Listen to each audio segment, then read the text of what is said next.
आ रहा है ना आवाज? हाँ सर, आ रहा है आवाज। ठीक है, चलिए। हेलो दोस्तों, नमस्कार। अड्डा 24 में आपका स्वागत है। आज हम लोग मिलेंगे 22 और 13 सेलेक्टेड प्रिया सिंह, जिन्हें हम लोग टेलीग्राम पे प्रिया सिंह के नाम से जानते हैं, लेकिन इनका जो नाम है ये पूजा सिंह है। और इनसे हम जानेंगे कि इन्होंने अपनी प्रारंभिक तैयारी पीटी से लेके मेंस तक का सफर कैसे तय किया है। और जानेंगे इनसे कि इन्होंने किस बुक लिस्ट का इस्तेमाल किया, कौन सी इनकी किताबें थी और किस प्रैक्टिस सेट का इस्तेमाल किया, ऑनलाइन या ऑफलाइन। ये सारी जानकारी हम आपके सामने लाके देंगे, ताकि आने वाले बिहार दरोगा भर्ती में आपको बहुत ज़्यादा फायदा मिल सके। तो सबसे पहले प्रिया सिंह जी, आपको सब इंस्पेक्टर चयनित होने के लिए बहुत बहुत बधाई। आप थैंक यू सर। आप थोड़ा हमें अपना परिचय दीजिए, प्रारंभिक पढ़ाई से लेके अंतिम तक का।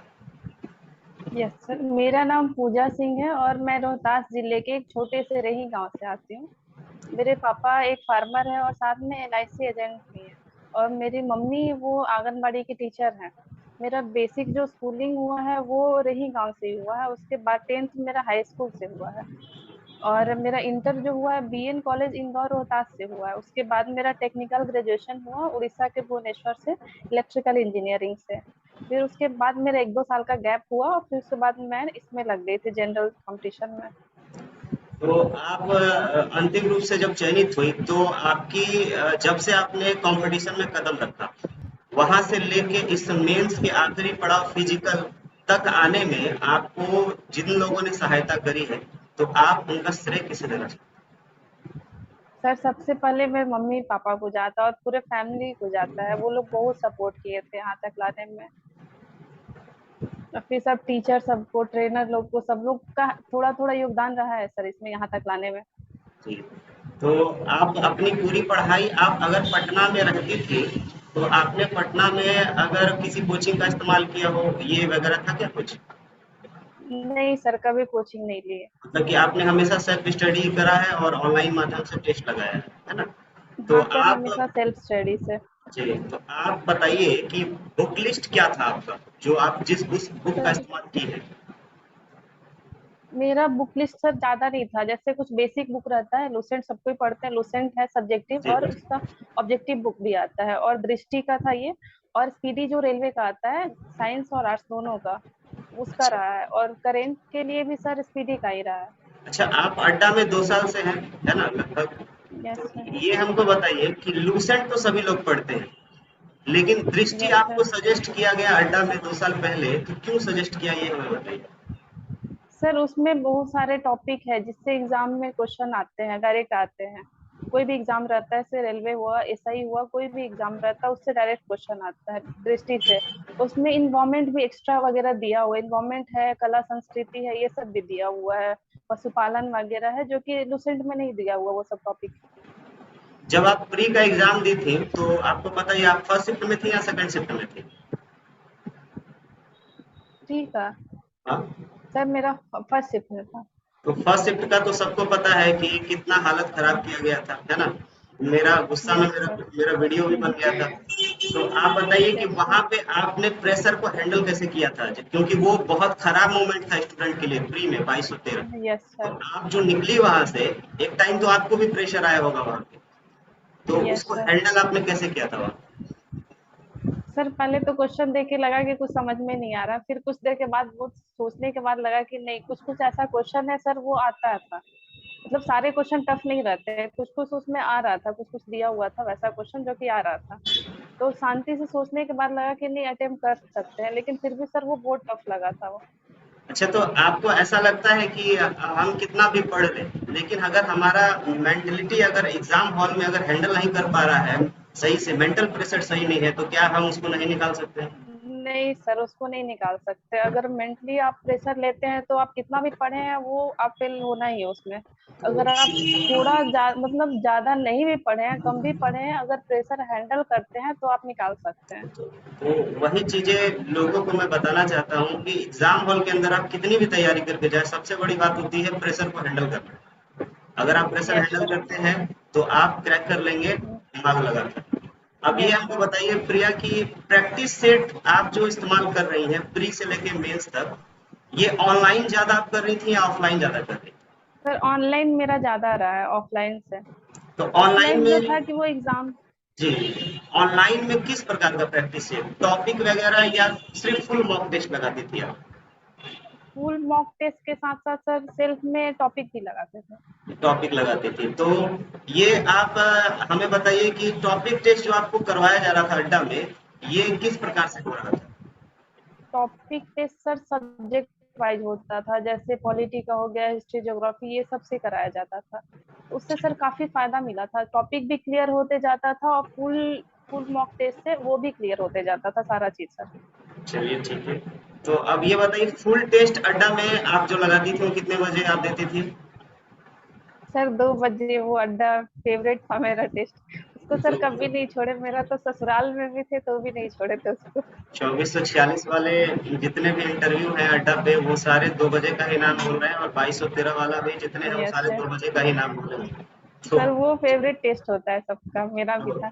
हाँ, तो चलिए ठीक है। तो 2 बजे का टेस्ट आपको ये बताइए किस तरह से फायदा करता है, और क्या उसमें अलग आपको लगता है बाहरी सेट से, ऑफलाइन वगैरह से, क्या अलग है?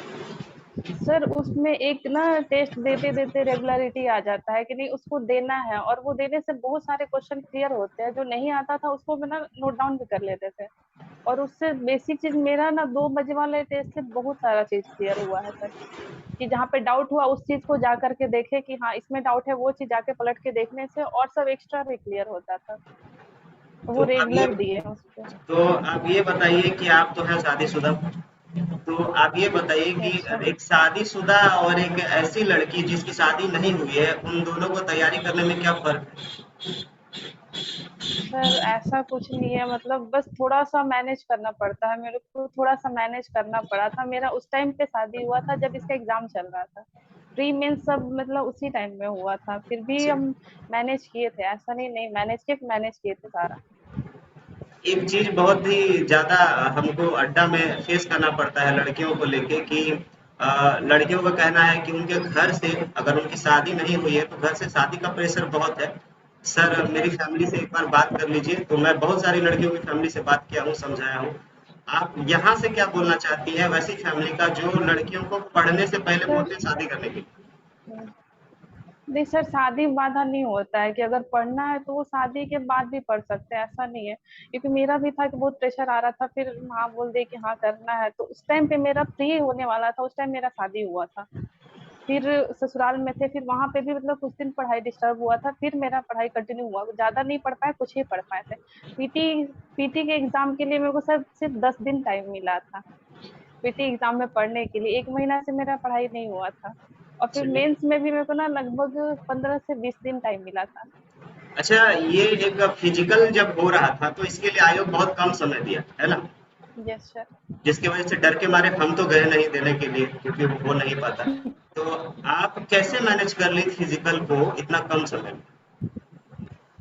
सर हमको तो लगा था मेरे से फिजिकल नहीं हो पाएगा, पहले ही मेरे को लगा कि नहीं हो पाएगा, क्योंकि हम कभी किए नहीं थे ये सब, दौड़ना वगैरह नहीं किए थे। जी तो फिर ग्राउंड में गए थे, एक बिहार फिजिकल रनिंग एकेडमी है, नीरज भैया और अभय भैया, जी जी। वो लोग से बोले तो वो लोग बोले हो जाएगा, पहले आप यहाँ पे करके देखिए, पहले आप रनिंग करिए, अगर नहीं होता है तब बोलिएगा।